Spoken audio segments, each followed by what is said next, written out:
Bueno, pues retomamos la conversación. En la primera sesión hemos visto un poco pues, esas barreras, esas coyunturas de acceso y bueno, retomo esa idea que lanzaba en la presentación de la jornada, de que no hay recetas porque cada contexto es un mundo, lo denunciaba el domingo, y bueno, pues también lo apoyabais desde otros perfiles y desde otras realidades, que cuando estás en el sitio en el que estás y quieres mediar, pues cuentas con lo que cuentas, y a veces pues, no son libros, a veces es la palabra, o a veces no son lugares porque no hay espacios, pero bueno, cuando hay intenciones un poco, cuando se ponen las cosas en marcha, por decirlo de alguna manera. Sí que es cierto que quería añadir, que antes estaba ahí como Nacho Cano a los teclados, los que me conocéis sabéis que es muy de mí eso, que un poco cuando planteábamos esta transición de la prescripción a la mediación como idea de la jornada, partíamos un poco de esa idea o de esa base de que todo el rato estamos recibiendo estímulos y recomendaciones, informaciones, ¿no? Entonces que sí que eso está muy bien, quiero decir, porque vienen de distintos canales, a veces a lo mejor de amigos, amigas o personas cercanas, otras veces de referentes que podemos tener en el sector, en las redes sociales, etcétera, dependiendo también de las edades, pero veíamos un poco necesario el decir, oye, vamos a ir un paso más allá, porque está bien que te recomienden muchas cosas y que tú te quedes con la idea de que te recomienden muchas cosas, o sea, de cosas que es interesante leer y abordar, pero vamos a decir, oye, una vez que ya hemos elegido una propuesta, sea del tipo que sea, pues vamos a mediar y vamos a acercarnos y vamos a hacer una experiencia significativa, ¿no? De ahí que dábamos por hecho, por decirlo de alguna manera, esa parte previa de curación, de revisión, de selección, que es necesaria, pero decir, vamos a ir un poquito más allá porque si no, pues estamos todo el rato recibiendo millones y trillones de recomendaciones y al final pues no nos paramos a disfrutar de una de ellas. Pues bueno, pues en esa línea vamos a hablar precisamente de mediar hoy y bueno, pues tengo la suerte y el placer de que me acompañen tres grandes profesionales que creo que tienen miradas muy complementarias. Verónica, psicóloga especialista en infancia, adolescencia y familia, directora del Instituto de la Infancia de Barcelona, lleva años trabajando en la formación de adultos que acompañan a niños y niñas desde una perspectiva centrada en el vínculo, el bienestar emocional y el desarrollo saludable.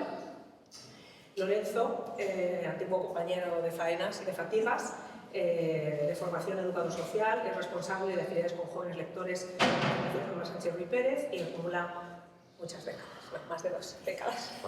Las que acumula y las acumulo yo, o sea que se puede decir. Acumula más de 2 décadas de experiencia trabajando con adolescentes en espacios culturales y comunidades lectoras, reflexionando sobre cómo conectar la lectura con los intereses y formas de participación del público juvenil. Y Lucas Ramada es investigador y doctor internacional especializado en estética de la ficción digital infantil y juvenil y su relación con la educación artística y literaria de niños, niñas y jóvenes. Se dedica principalmente a la guerrilla institucional, formando como puede y le dejan, docentes, bibliotecarias, mediadoras culturales de lo público, para integrar esta forma de arte dentro de sus prácticas profesionales. Es creador y director del proyecto Ficción en Joc, un programa de mediación con ficción digital infantil y juvenil del Servicio de Bibliotecas Públicas de la Diputación de Barcelona. Y bueno, pues para empezar, me gustaría haceros una pregunta compartida. Luego ya sabéis que la idea es pivotar dependiendo de vuestros perfiles con preguntas diferentes para no seguir el típico esquema, ¿no?, de una pregunta y después responde. Y vamos a empezar con una compartida, eso sí. Cuando escuchéis la palabra mediación, ¿qué significa hoy para vosotros? Bueno, porque sería lo en primer lugar, muchas gracias por la invitación. La verdad es un placer volver a Salamanca y reencontrarme con compañeros a los que quiero mucho. Elisa, Luis y yo, por ejemplo, hemos sido un poco como salvadores de distancias como el Pacini y Robert De Niro. Estamos en la misma película, pero nunca vimos la misma escena. Y ahora por fin podemos coincidir. ¿Y qué es la mediación? Pues para mí lo primero de todo es escuchar. Porque es, yo creo que la gran tara que tenemos los mediadores con los jóvenes. Estamos acostumbrados a ponderar desde las oficinas y desde los despachos y desde la universidad, pero hay que bajar ahí abajo, escucharlos y saber qué es lo que quieren, qué les interesa, qué es lo que llevamos haciendo, pues trabajamos con jóvenes siempre, ¿no? Los clubes de lectura, las programaciones se montan a partir de lo que ellos piensan, lo que sugieran. Entonces yo creo que mediar ante todo ahora mismo es escuchar. Y lo de el leitmotiv que sirve un poco para esta mesa, que es la lectura fragmentada, para mí, y como decía veas en mi correo que encantan las mensajes ahí para que la gente se enfade. Para mí es una oportunidad la lectura fragmentada, una lectura fragmentada. De hecho, se está viendo, ¿no? Ahí están plataformas como Webtoon, plataformas como Tapas, o en su momento lo que fue Wattpad, que al fin y al cabo están aprovechando esa lectura que hacen los jóvenes en los móviles para capturarles y para empoderarles incluso, ¿no? Porque hay muchas chicas que han triunfado a nivel internacional, empezando con sus pequeños manguas en Webtoon, como William Monastre, que seguro que la conoces, o Michelle García, o Reisen, toda esta gente. Entonces, yo creo que de primeras esas son mis precisas. Está bien, como diciendo, no sé. No, me encantó el melón este de la lectura fragmentada. Bueno, para mí hay dos palabras que compartiría. Una tiene que ver con lo singular, con lo subjetivo, es decir, que tenemos que ver de qué manera podemos llegar a cada uno, ¿no? A cada una de las personas con las que mediamos, tocar como su corazón, ¿no? Tocar su historia.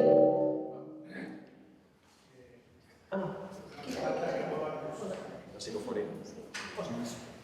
Bueno, vuelvo a comenzar, por si no se escuchó. Lo que decía es que para mí hay como dos desafíos, ¿no? Por una parte, cómo llegar a lo singular, a lo subjetivo, a la historia, al origen, un poco lo que hablábamos antes, ¿no? A las circunstancias de cada una de las personas. Y por otra parte, algo que tiene que ver con lo universal. Para mí, la mediación tiene que ver con lo colectivo y el desafío tiene que ver con lo compartido. Para mí es un poco como la sexualidad, ¿no? El sexo. Todos podemos desarrollar placer sexual. Yo creo que cuando se puede compartir es algo que también es una experiencia que puede ser enriquecedora, ¿no? Y en ese sentido creo que tenemos como que salir de la cuestión de la experiencia de mediación como algo individual para pasar a algo que sea colectivo y que sea transformador para la cultura, para la sociedad y como, es decir, como uno como individuo, pero un individuo social y en un contexto cultural. Igual se está yendo por el medio, no hace falta igual, ¿no? Igual se puede despacio. No, oye, perfecto. Vale. Yo tengo un conflicto últimamente con la palabra mediación, porque yo ya no sé qué significa. No sé exactamente a qué nos referimos realmente con mediar. Si lo pienso de manera positiva y cariñosa, pienso en algo que es mucho más complejo de los inputs que percibo sobre lo que se está haciendo en mediación. Es decir, creo que empezamos a utilizar la palabra mediación porque nos asustaban otras palabras que tenían una sensación muchísimo más jerárquica, posiblemente, e impositiva. Pienso que en un momento la palabra didáctica nos asustó mucho por aquello de utilizar lo didáctico como manera de meter contenidos curriculares como si fuesen paladas de comida que uno no se quiere comer.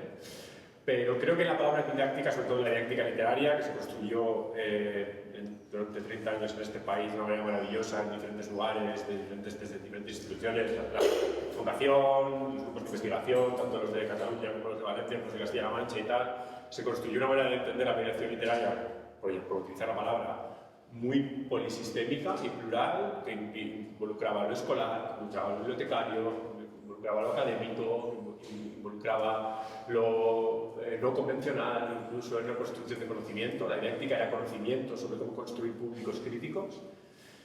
Y ahora no sé qué significa. Y ahora no sé exactamente. Creo que somos un conjunto de personas que están intentando lidiar con la realidad que nos toca, con un objetivo que creo que compartimos todas, pero sin esa mirada sistémica, yo creo, ¿no? De decir, de que sea más allá que acciones aisladas en sí. Entonces, no sé, o sea, creo que mi queja es que necesitamos volver a recuperar una perspectiva muchísimo más sistémica y estructural sobre exactamente qué significa mediar lo literario, ¿no? o lo textual, o lo lector, ¿no? Para abrir la palabra. Y luego la otra idea que creo que soltabas, que era la de la fragmentación, yo creo que no hay nada mejor que capte la atención fragmentada que una buena preparación de lo que sea que vamos a hacer, ¿no?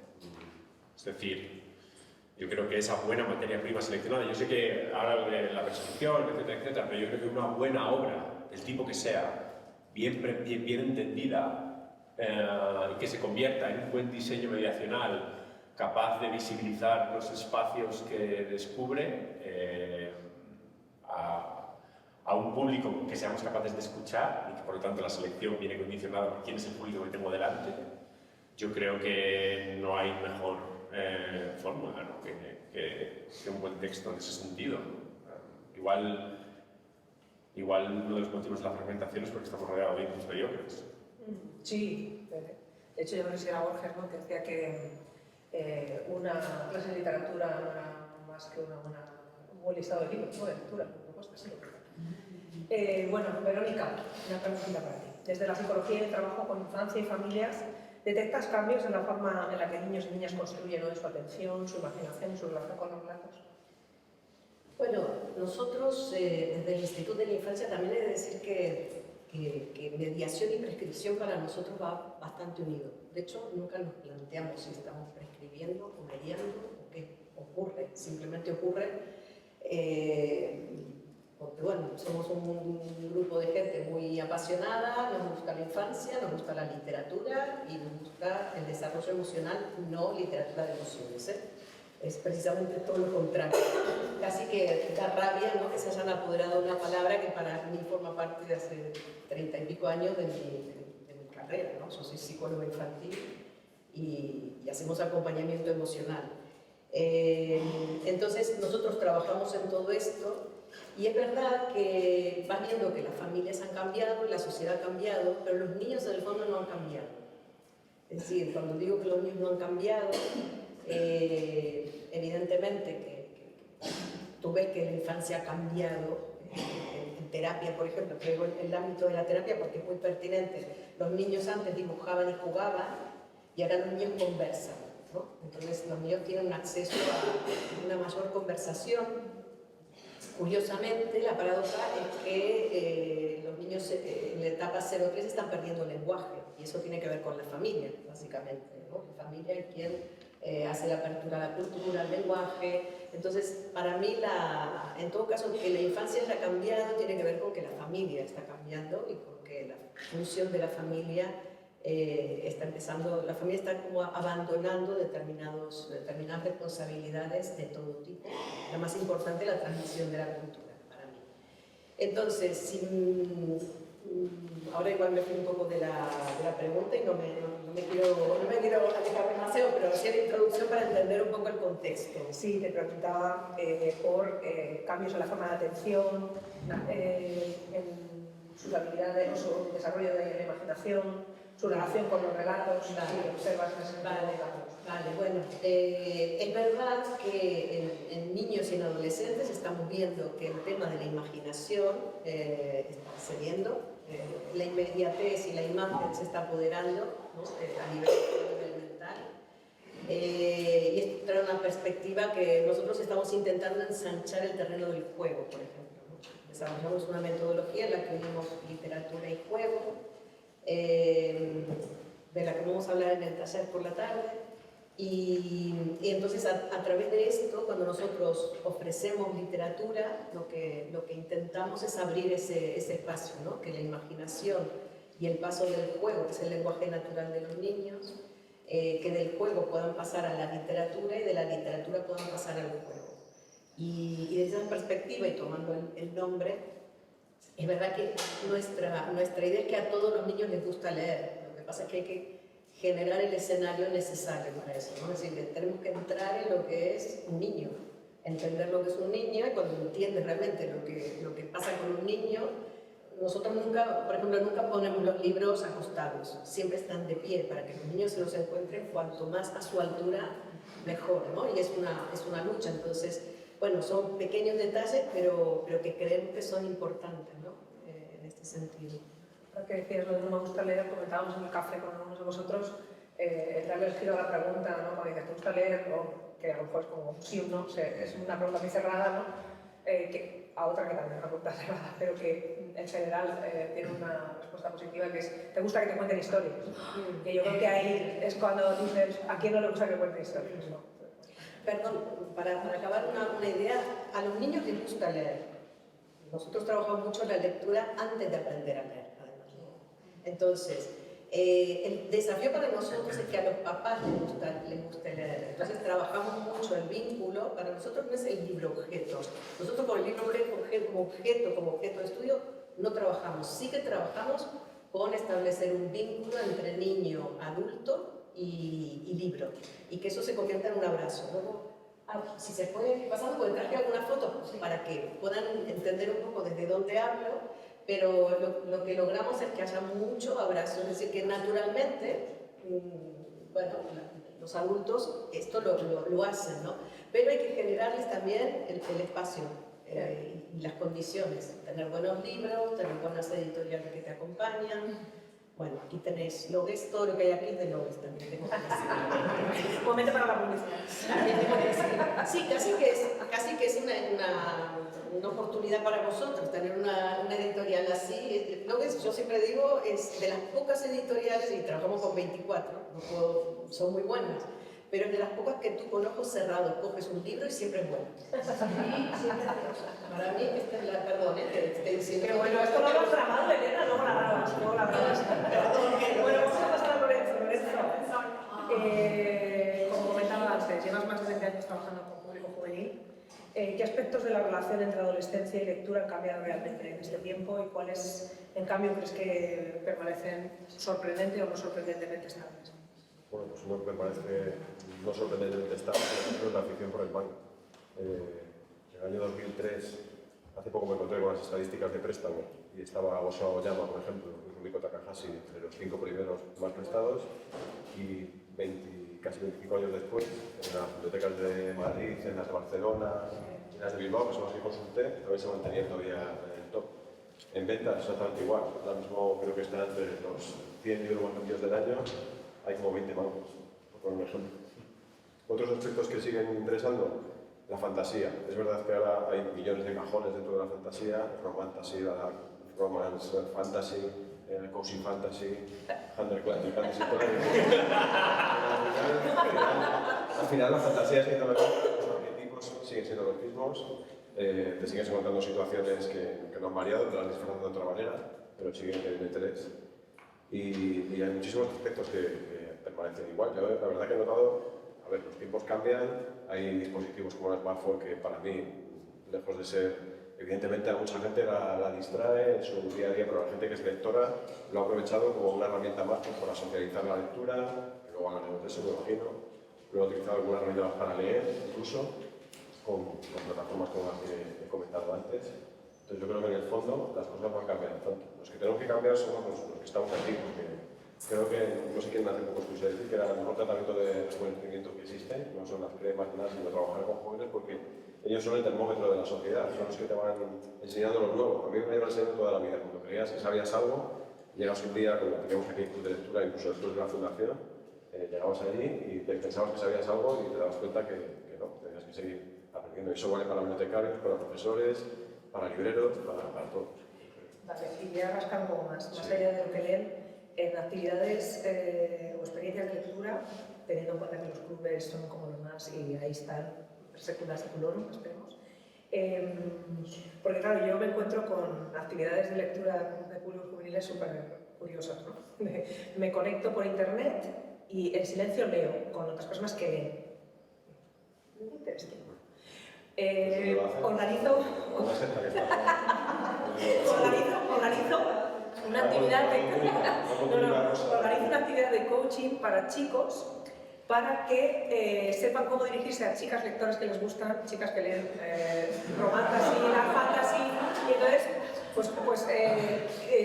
tips para seducir a lectoras de fantasy, romantasy y digo, yo qué sé, o por ejemplo el otro día leía también una experiencia que creo que se llama Hypetext o algo así, que bueno, es de Corea, también efectivamente las realidades culturales, muchas veces está, que eran como eventos que podrían ser festivales musicales o yo que sé, el Benicassim, ¿no? El Benicassim de la lectura, con gente en un espacio abierto, leyendo con sus libros, hablando de libros o no, o personas que se reúnen a hablar, o sea, que se reúnen también en espacios físicos a leer, y digo, o sea, ¿esto ha cambiado tanto? ¿O simplemente son experiencias singulares que además también en muchos casos tendrán ese componente marketingiano y realmente la realidad sigue siendo igual de pedestre y igual que hace 20 años?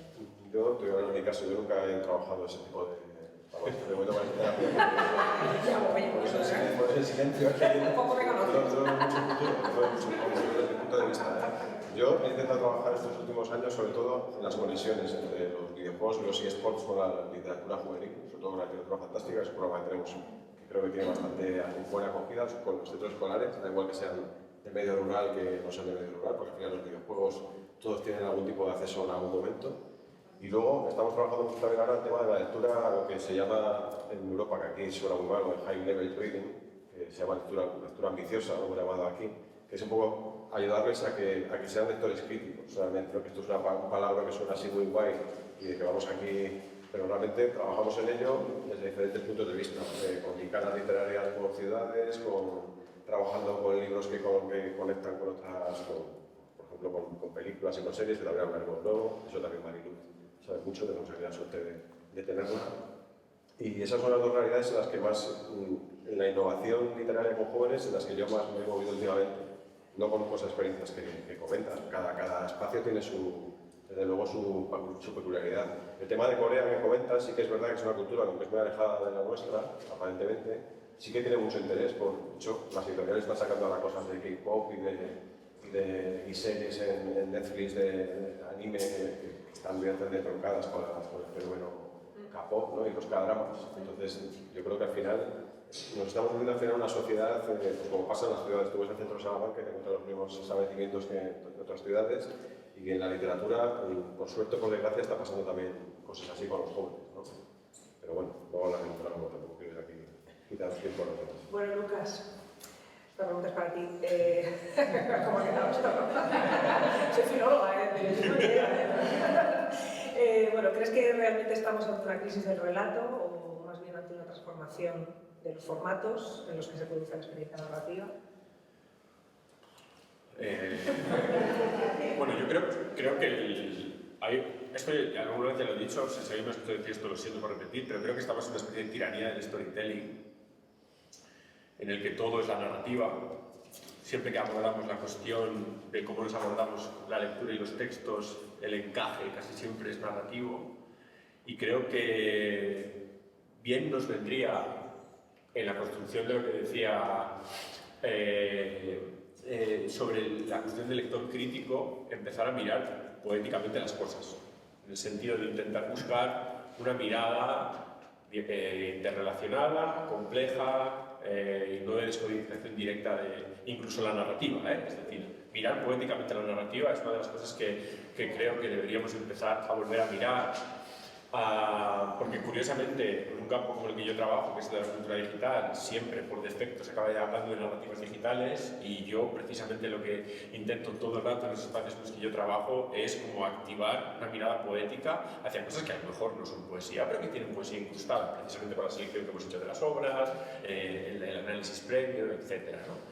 Entonces, no creo que haya una crisis de las historias.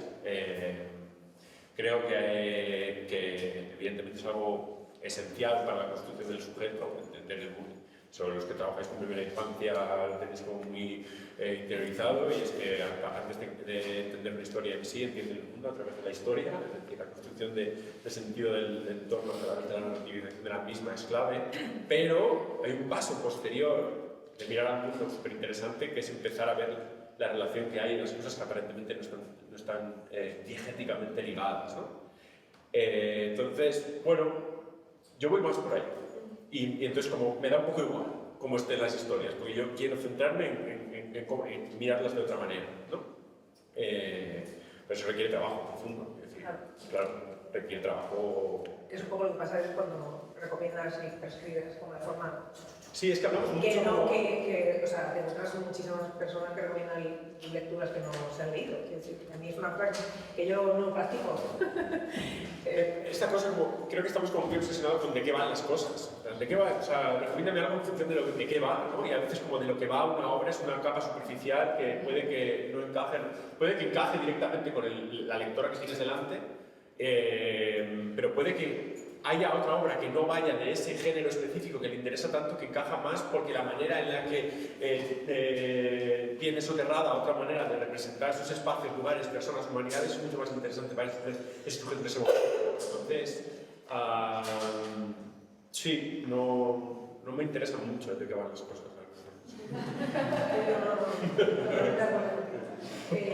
Verónica, creo que nos ha respondido bastante esta pregunta, pero por si acaso quieres añadir algo. ¿Puede existir una mediación significativa sin un vínculo emocional y qué papel juegan los adultos en la construcción de ese vínculo? Son cosas que has comentado en tu primera aportación, pero si quieres hacer algo. Sí, bueno, sí, evidentemente para nosotros vínculo y mediación van unidas. Además hay muchas cuestiones en común entre la lectura y el amor, porque amar es de las pocas cosas, o jugar es de las pocas cosas que no podemos hacer de manera imperativa. No podemos decirle a alguien que ame, no podemos decirle a alguien que juegue y no podemos decirle a alguien que lea. En todo caso podrá tener una lectura mecánica, ¿no? Pero la comprensión del texto es algo totalmente subjetivo, no tiene nada que ver con el hecho de que alguien, por muchas políticas, por mucho que compren a las escuelas muchísimos libros, si luego, imaginemos que a las escuelas rurales, a los bibliobús, hay presupuestos enormes para tener libros, si no actúa el fenómeno, yo vengo del campo del psicoanálisis, ¿no? Si no funciona lo que se llama transferencia, ¿no? Que es que ese adulto que está ahí tú le transfieras, le asignes, le atribuyas algo de amor. Si no hay amor, no hay palabra, ¿no? Si un niño no tiene un adulto que lo ame y le dé palabra, el niño no va a aprender a hablar, va a decir sonidos, pero no va a balbucear, pero no se va a introducir en la cultura, en la comunicación, ¿no? Y por tanto el adulto que actúa ahí tiene que ser una persona, un referente amoroso en la vida del niño, ¿no? Y luego hay otra cuestión que también viene del psicoanálisis, que yo recomiendo, digo, nadie tiene que ser, yo ni siquiera me presento como psicoanalista, he estudiado mucho y practico arte en psicoanálisis, como también la sistémica y muchas otras cosas. Pero siempre recomiendo que algo, por poquito que sea, os leáis. Un poquito, hay que hacer el esfuerzo. Freud es muy difícil de leer, por eso, y además aquí tuvimos una dictadura, aquí Freud se había insertado, pero vino la dictadura y arrastró con todo. Y ahora tenemos una tendencia que es a medicar mucho y a poner muchas siglas, ¿no? Entonces, claro, el psicoanálisis es pensamiento, es lectura, es difícil.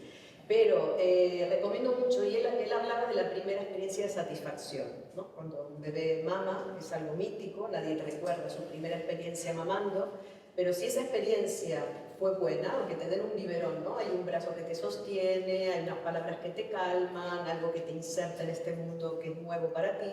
Si ese primer encuentro es bueno, tú vas a querer repetir esa experiencia. Si no, vas a morder el pecho, vas a llorar mucho, vas a estar muy irritado.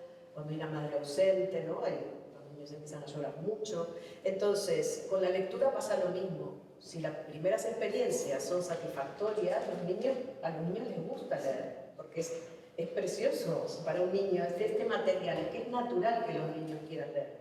Nosotros no nos encontramos con niños que no quieran leer, porque esto ocurre. Ahora, a medida que vamos creciendo, la cosa se tuerce, ¿no? Y vemos muchos papás ahora que en un restaurante ponen el móvil. El otro día estuvimos en Valencia y fuimos a tomar algo y era todas las mesas, menos uno que había estado en la jornada, que era un papá maestro.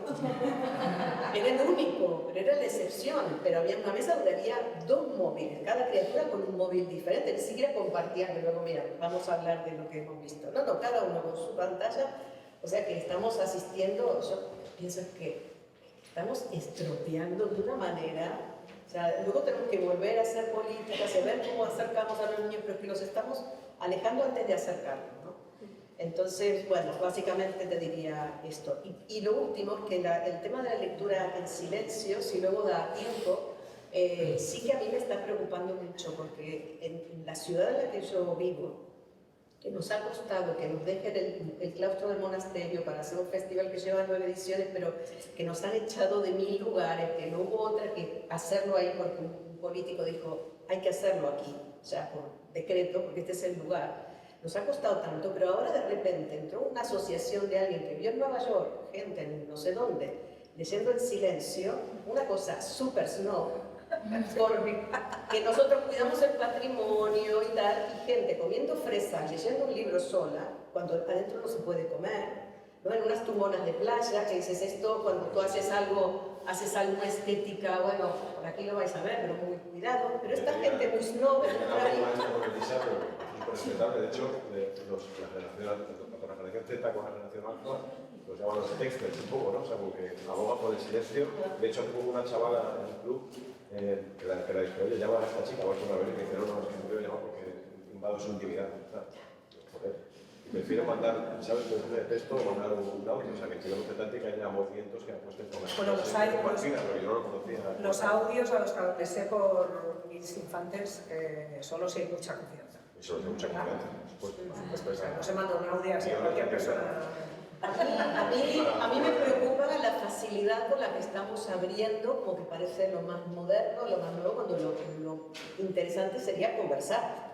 Es decir, que precisamente lo interesante de las bibliotecas es los grupos de lectura, ¿no? Que puedas conversar de la obra, que puedas acabar esto, ¿no? De una manera más. Se conversa más que nunca, yo creo, pero más que nunca, y seguro que os pasa además en el plano digital, porque hay mucho, ¿no? Ahí están todas estas aplicaciones donde comparten sus impresiones y evidentemente de que sigan funcionando las cosas esenciales. Voy a hacer un añadido para seguir, que tenemos muchas preguntas y no mucho rato. Lo más paradójico, barra triste, barra lamentable, es que estos padres y madres que dan el móvil a sus hijos en los restaurantes son los que luego llegan al colegio y abogan por prohibir los dispositivos digitales en mano. Eso me parece, vamos, una doble moral. Sí, también. Bueno, Lorenzo, ¿cuál crees que es el error más frecuente que cometemos cuando intentamos diseñar actividades para público juvenil? Bueno, ojalá tuviese yo fuese panorámico aquí con la computadora. Estaría las babas un bajón y seguir sacando libros, no está haciendo libros. Sí, lo hacemos.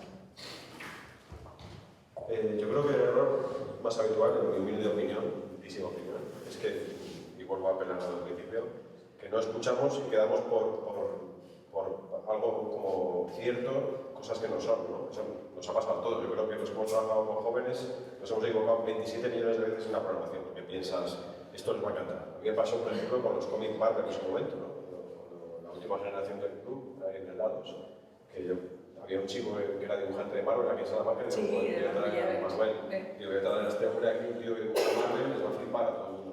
Y lo llevé allí, nadie compró ningún libro de Marvel, los libros que llevé nos interesaron, les empezó viniendo Entonces, la base de todo, como he dicho antes, sigue siendo escuchar sus inquietudes, porque las cosas que a nosotros nos gustaban, las cosas que nosotros hemos siempre asociado a los jóvenes, pues ahora mismo han evolucionado, aunque en el fondo sigan tratándose muchas, como he dicho antes, igual, pero muchas de ellas han evolucionado. Y hay que quitarse cuanto antes yo creo, un elefante de la habitación, que es el de que los jóvenes sí que leen según el barómetro, que eso se dice siempre. Nosotros hemos hecho el barómetro, que es una cosa un poco... Que dice que son lectores frecuentes los que leen un libro al año. Por eso te digo, yo eso no me lo creo al 100%, pero sí que me creo en los estudios que hemos ido haciendo humildemente a lo largo de estos años. En el año 2022 sacamos un estudio, bueno, hablo en plural, pero me tocó bien estar recorriéndome como médico arqueólogo con la barraca en diferentes lugares de España para hablar con chavales que se supone que nos seleccionaban los profesores, algunos eran lectores, otros lectores, gente de clubes de lectura, tanto en España como en Portugal, y de sitios totalmente diversos. Y la realidad es que ese tópico que se vierte siempre es falso. O sea, yo me encuentro más jóvenes lectores en esta generación actual que en las que yo tuve antes, muchísimo más. Entonces yo creo que eso quiero lanzar este mensaje de esperanza para que la gente lo sepa, que construya sus programaciones, y no lo digo porque alguien que es así. Igual que también estamos muchas veces como que no están al tanto de las cosas que ocurren en el mundo, como que es una generación de... Y estoy apelando al tópico, pero es que lo sigo escuchando todavía, ¿no? Y les preguntas a los chavales, y cuando yo, por ejemplo, al respecto, focus groups en SEO, grupos focales, que eliges a chavales también en los institutos, y todos, si les pregunto, por ejemplo, cuál es la figura para ellos menos creíble o más denostada, todos te hablan de los políticos, ¿no? Por ejemplo, que a mí es una cosa que me alucinó, me parece que los chicos no se mojan, pero todos están perfectamente al tanto de todos los asuntos. No sé si he respondido a tu pregunta o he podido conocer tu tema. Un poquito de todo. Cuarto y mitad. No, gracias. Lucas, ¿qué características tienen las mejores experiencias digitales que has visto y qué pueden aprender de ellas los mediadores? Es que yo creo que normalmente se asocia lo que yo hago con los contextos virtuales y yo no trabajo nunca en contexto virtual. O sea, yo lo que hago realmente siempre es presencial. O sea, realmente antes decías, tú sabrás sobre dinámicas de virtual, no, porque realmente lo que yo hago, yo siempre lo digo, yo soy hijo académico de Teresa Colomer y yo lo que he hecho ha sido para mi vida traducir lo que ella dijo e intentar traerlo a una tipología textual que ha colonizado los espacios de lectura vernáculas de las infantes y las adolescentes, que diría Daniel Cassain, el 80-86, según el último estudio de la EBI, de la Asociación Española del Videojuego, el 85% de la población de 6 a 16 juega, ¿no? Juega, no quiere decir que juegue todos los días, pero y no hay nadie haciendo nada al respecto, no hay nadie construyendo mirada ante esas textualidades, ¿no? Entonces lo que yo hago no es digital realmente, o sea, cuando a veces explico el sistema de trabajo a partir del que nosotros funcionamos, pongo el 7 llaves, porque es una biblia sobre pensar. Claro, sí, eso está por ahí. Alguien lo subió en PDF y está fácil de encontrar, pero puede ser, no lo sé, pero está bien encontrar pero es eso, ¿no? ¿Yo qué hago? Pues con la materia prima digital, pues educación literaria, educación cultural, generar espacios de diálogo, intentar construir una mirada analítica, intentar entender cuáles son las competencias necesarias para que la gente, sin importar de dónde viene, pueda poco a poco cada vez, y eso se hace pues, de una manera en la que hemos ido construyendo teóricamente en los últimos años, ¿no? Pues eso, con X cosas en la escuela, con X dispositivos en la biblioteca, con una manera de funcionar también a nivel familiar, que la cuestión de las pantallas y las familias, ojo, porque hay veces que se suelta la pantalla porque he trabajado 65 horas trabajando en un supermercado y llego a casa y necesito 10 segundos para respirar y lo que hago es pongo la pantalla y hay que ver exactamente qué podemos hacer para que lo que se ponga en la pantalla sea de otra manera, pero hay que intentar también entender algunas de las cosas. Desde luego no, lo que estoy en un restaurante para poder cenar tranquilo pongo la pantalla es un gran problema. Pero no es la pantalla, sino igual es el que creamos que tenemos que estar con los niños en los restaurantes sin hacerles ningún caso, que eso es también una especie de transformación de las prácticas comunitarias y sociales que creo que las pantallas han dado como una especie de píldora fácil para poder hacer lo que nos da la gana, desentendiendo a las infancias y sus necesidades inmediatas de socialización, que tiene que ver con lo que decíamos antes, la pérdida del lenguaje. Es decir, las pantallas no son el problema, sino son como el embudo en el que se canaliza la falta de diálogo comunitario hacia las criaturas de la primera infancia. Ya se me he ido, pero es eso, que es para entender como que realmente creo que la solución, entre comillas, a todas las cuestiones que plantea la digitalidad no es tanto en cosas estrictamente digitales, sino en todo el conocimiento que hemos ido construyendo en los últimos 40 años sobre qué significa leer críticamente un texto, que todo el mundo pueda leer críticamente un texto, sin importar eso. ¿Qué feedback cuando me dices, perdón? No, el tema de los videojuegos, nosotros estamos trabajando sobre todo con hay un hub, Madrid ahora se llama Editing Games, y ahí solemos hacer actividades por los jóvenes y lo que buscamos es eso, que igual que tú antes te leías La Isla del Tesoro, veías Piratas del Caribe y jugabas en Monkey Island, pues que ahora descubras argumentos que puedas consumirlos al mismo tiempo en todos los formatos. Totalmente de acuerdo, lo que pasa es que luego hay un salto que es intentar entender que no dejamos, estamos todo, cuando se hace, y no lo digo en concreto por lo que estáis haciendo, pero simplemente para que entendamos un poco la cuestión, es que todo lo que se está haciendo con cultura videolúdica se está haciendo con obra generalista, que tiene unas estructuras de comunicación como siempre las mismas, es decir, es como si hiciésemos mediación con cine y solamente cogiésemos películas de Hollywood al final, ¿no? Porque realmente es lo único que está llegando de manera generalizada, ¿no? Y hay toda una cantidad de poéticas escondidas en la cultura digital que al final ayudan mucho a que quien se pone delante de una obra generalista sea consciente, que es lo que discutíamos antes Luis y yo de camino a tomar el café. Como yo puedo echarme un FIFA De hecho, es posible que después de la semana de curro que estoy teniendo me vaya a mi casa y no quiera leer poéticamente nada y me quiera echar un FIFA, pero soy consciente de que a mierda estoy jugando. Soy consciente, sí, soy consciente de que estoy echando un FIFA y todo lo que implica, ¿no? Que no es lo mismo que echarte un FIFA cuando toda tu vida estás jugando un FIFA. Claro, yo sé que el martes ya voy a poder jugar poéticamente otra movida. Entonces, claro, la cuestión, lo que ocurre con el abandono absoluto a la educación crítica con la cultura digital es que, y yo no hablo solamente de los públicos en sí, ni del alumnado en sí, sino del profesorado, del mediador, de las posiciones incluso de poder sistémica, es que no tienen ni puta idea de cultura digital. Entonces nos estamos quedando ahí vale, este videojuego generalista te puede llevar a esta obra literaria y de esta obra literaria luego te puede llevar al otro lado, ¿no? Y falta toda esa parte en la que, bueno, también podemos hacer dialogar esta obra literaria generalista con este juego de nicho rarísimo que, ¿no? Es un poquito la parte que me está faltando en todos los programas o todas las iniciativas que se están haciendo con cultura digital. Nosotros tuvimos unas semanas en Amasos Comunicaces que precisamente invitamos a los que trabajaban con desarrolladores de videojuegos más pequeños, precisamente para descubrirles esto, ¿no? Porque se tira del LOL, por ejemplo, mucho, y muchos chavales no conocían pues, el acervo que tenemos, sobre todo en España, con desarrolladores que no conoce nadie, y especialmente, curiosamente, en Madrid, que los últimos años, y que no han tenido ningún tipo de apoyo más internacional. Sí. Voy a aprovechar un segundo para la publicidad.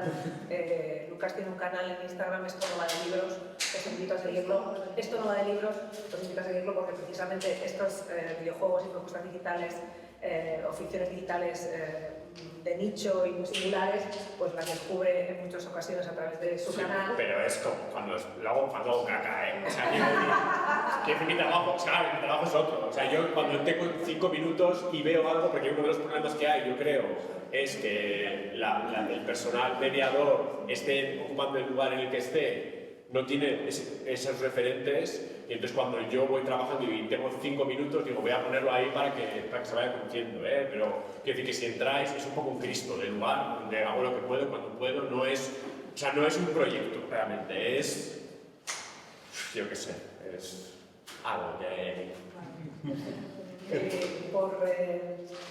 En cierto modo, cerrar mínimamente esta parte que tiene más que ver con comunidad y presencia, que es una pregunta, Verónica. He saltado de una otra. No.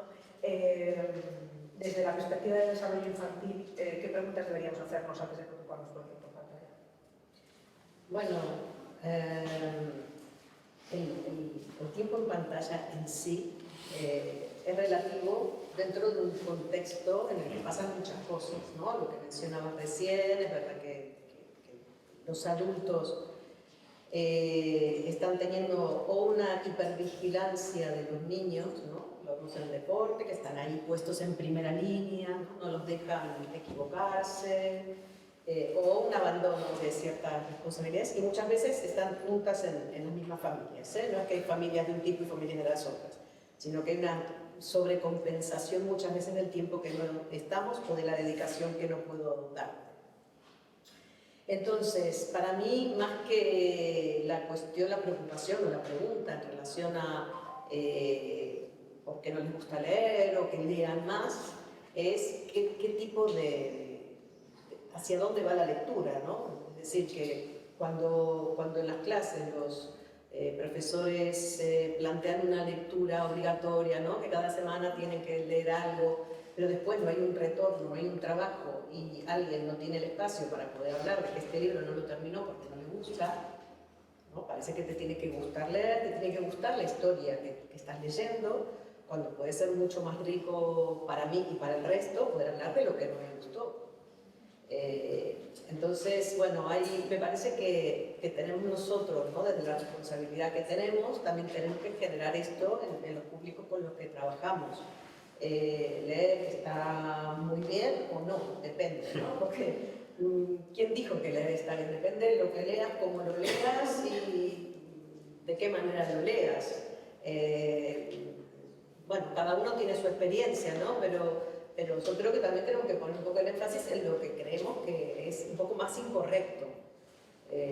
Antes lo presentamos, no sé si dijiste el guerrillero o alguna calle. Vale, nosotros nos definimos como agitadores, ¿no? Nos gusta agitar, cansamos un poco al personal político, porque creemos mucho en lo que hacemos y creemos que los libros tienen que salir al encuentro de los lectores. Ya está bien, ¿no? De que nosotros, si yo pregunto ahora, que es la pregunta que a mí me llevó a hacer todo lo que he desarrollado después, esto es como un hobby también, ¿eh?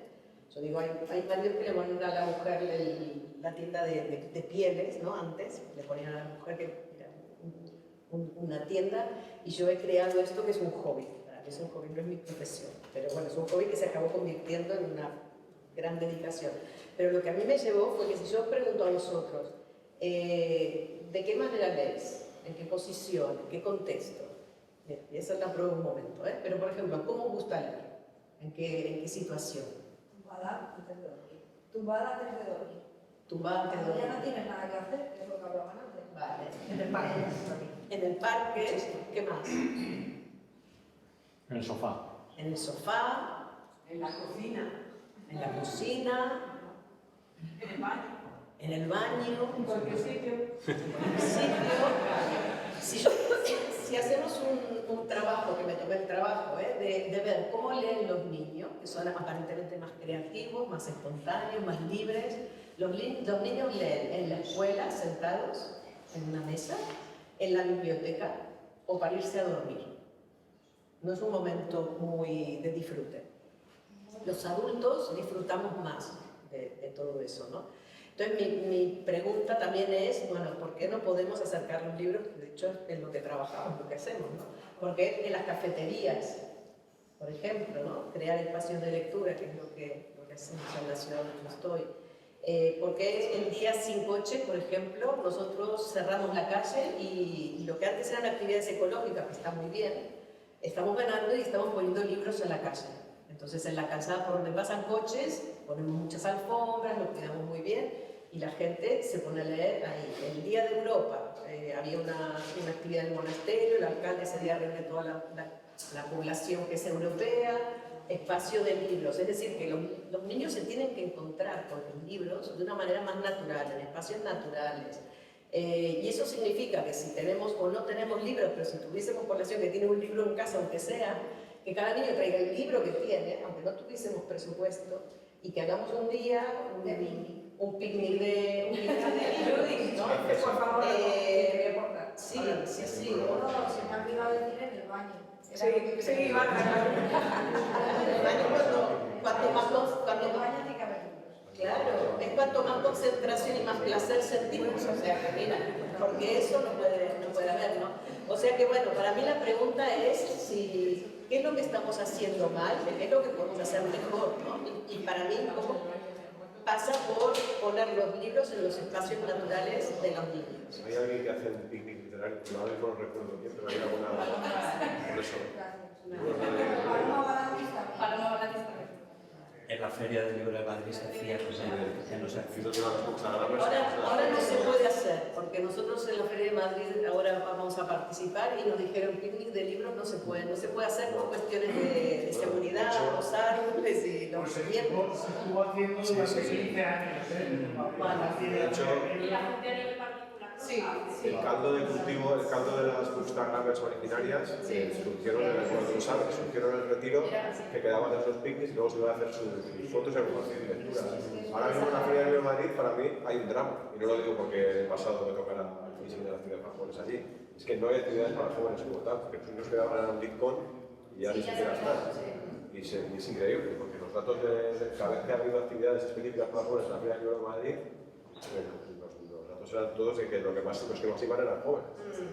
No sé por qué, sinceramente, si me está escuchando alguien relacionado con el Baude, no sé por qué está pasando esto. No sé, yo hace 6 años que voy pico piedra y logramos que haya algo para docentes este año, ¿no? Sí, para docentes sí que hay cosas. Pero claro, docentes desde esta perspectiva, también, desde que los docentes se metan en la piel del niño y que disfruten de la lectura como si fueran niños, ¿no? Porque es la única manera de transmitir esto luego. Entonces, bueno, un poco va por ahí. Bueno, vamos a ir cerrando porque, como sabéis, parte del programa de hoy englobaba tener un debate entre todos, ¿no? Y poder conversar entre todos y aportar entre todos. Entonces vamos a intentar no extendernos más allá de la 1:15 y luego tener un pequeño ratito de reflexión y que cada uno comparta un tip para que entre todos intentemos construir, bueno, si es un decálogo, pero si tiene más piezas, pues estupendamente, que aporte un poco desde las distintas perspectivas y de los distintos perfiles al tema que estamos abordando. Y os voy a lanzar 3 preguntas para que escogáis un poco, o 2 preguntas para que escogáis un poco con la que queréis cerrar vuestra proporción a la mesa. Lo digo porque a lo mejor hay una que ya consideréis que no habéis respondido y preferís enfocaros en la otra. ¿Vale? Si tuvierais que dejar una única recomendación para mediar hoy mejor, o para mediar mejor mañana, desde mañana, desde esta tarde, ¿cuál sería? ¿O qué práctica de mediación creéis que deberíamos abandonar definitivamente y qué práctica de mediación creéis que deberíamos empezar a cultivar con más frecuencia? Ahí está. Lo vamos a tocar todos.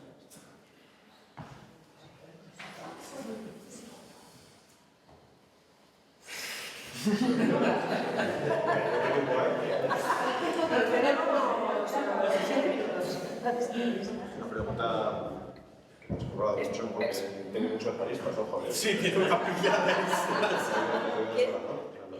Bueno, luego continúa el debate, a lo mejor las lanzamos aquí al aire y luego las vamos conformando. ¿Queréis que empiece?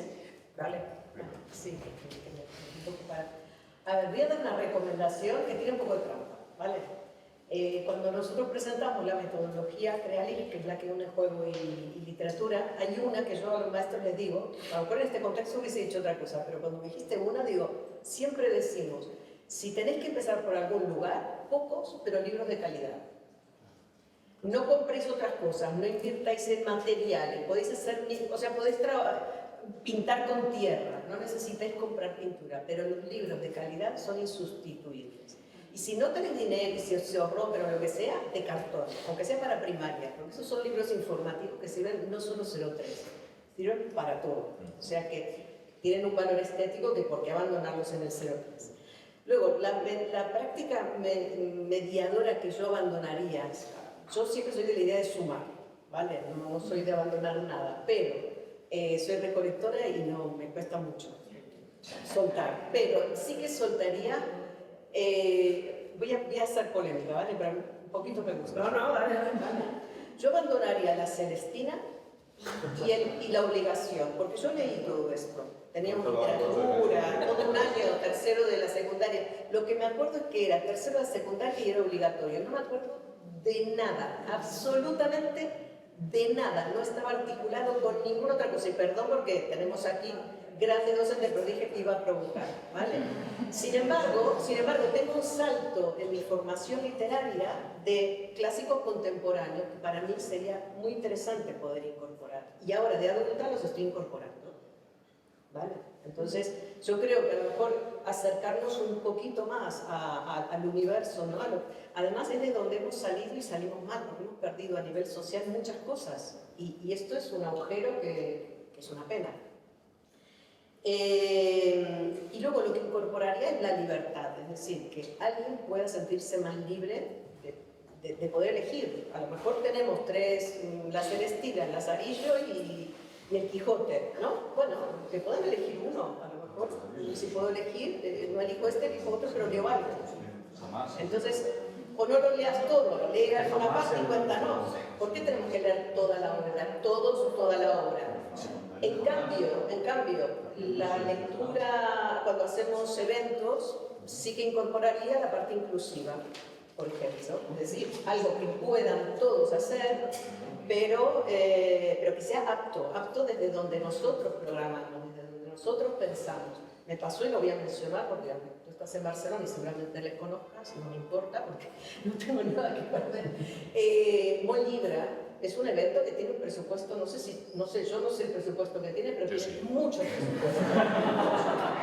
Mucho. Nosotros, para que una idea, un festival precioso que hacemos, tenemos 6.000 euros de presupuesto y Molibra de tener no sé cuántos, pero muchos. Vale.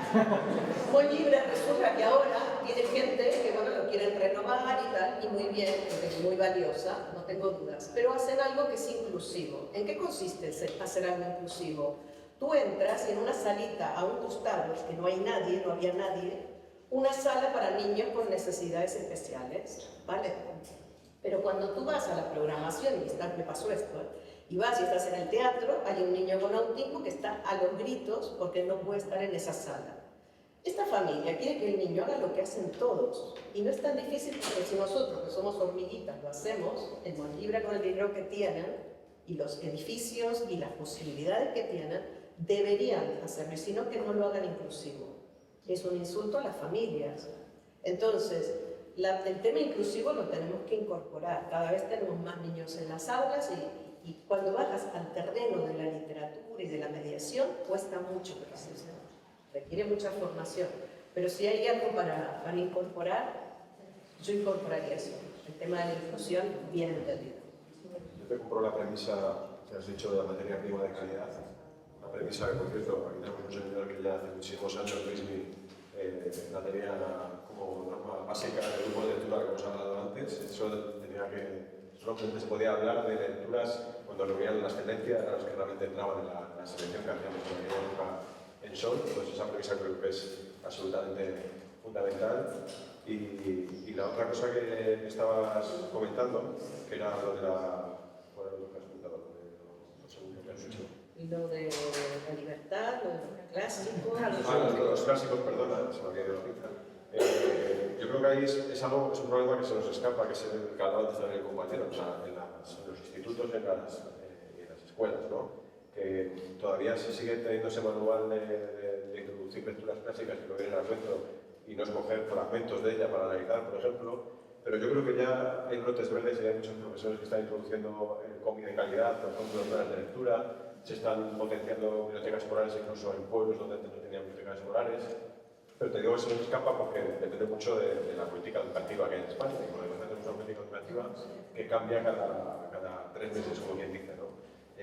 Incluso en los pueblos. Yo recuerdo cuando era pequeño, la única forma que teníamos de acceso, de que era un pueblo pequeñito, la única manera de tener acceso a los libros era ir a una biblioteca que había de un banco en un pueblo a 20 kilómetros con la bicicleta, y eso sí tenía la suerte de, como yo, de haber tenido unos padres que tenían en casa libros y había escrito con libros y con el cine, ¿no? Pero todo eso es que no está en nuestras manos, por desgracia. O sea, yo entiendo perfectamente que aquí hablemos de cosas muy guays, ¿no? Pero luego llegas a la realidad, por ejemplo, de un pueblo, de un instituto, y es muy difícil cambiar las cosas, y aunque al profesor le gustaría meter cosas que no fuesen a Celestina, pues no puede hacerlo, lamentablemente. Por fortuna, yo creo que luego me corregiréis. Seguramente ya se va haciendo poco a poco, ¿no? Hay gente joven que echando horas de nuestro tiempo libre, pues cambiéis un poco las cosas, pero es muy difícil. Que la Celestina tendrá cosas muy buenas, pero es que Sí, yo sí, no no, las tengo recuerdo. miedo de Celestina porque la gente estamos aquí al puerto de la idea. Yo antes, cuando escuchaba a Mario, me venían a la cabeza las 80 páginas de descripción de Vetusta de la Regenta. Que madre mía, los años que tuvieron que pasar para que me las pudiera digerir, no podía con ellas. Ahora la gente tuvo una segunda vida de móvil. Ya, pero fíjate que la primera frase de la receta, que es la heroica ciudad dormía la siesta, es maravillosa. Tú puedes hacer una sesión de literatura solamente con esa frase. La heroica ciudad dormía la siesta, ¿no? Tú planteas esa frase a un grupo adolescente y la diseccionas y le preguntas ¿qué imagen tienes en la cabeza de un héroe? Y no lo tienes echando una siesta. Por lo tanto, ¿qué crees que está diciendo Clarín empezando su frase con eso? Entonces creo que al final, de nuevo, es que esto ya está, esto no es lectura obligatoria, es lectura guiada, que no es lo mismo. Esto es algo que llevamos muchísimo tiempo peleándonos al respecto y no se trata tanto de lecturas obligatorias sí, lecturas obligatorias no, sino exactamente qué hacemos para construir un acervo compartido, trabajado, que nos permita, y tirando de teoría otra vez, a que cualquier persona que pasa por el sistema educativo público pueda tener herramientas suficientes para lo que Toblerone llamó las lecturas resistentes.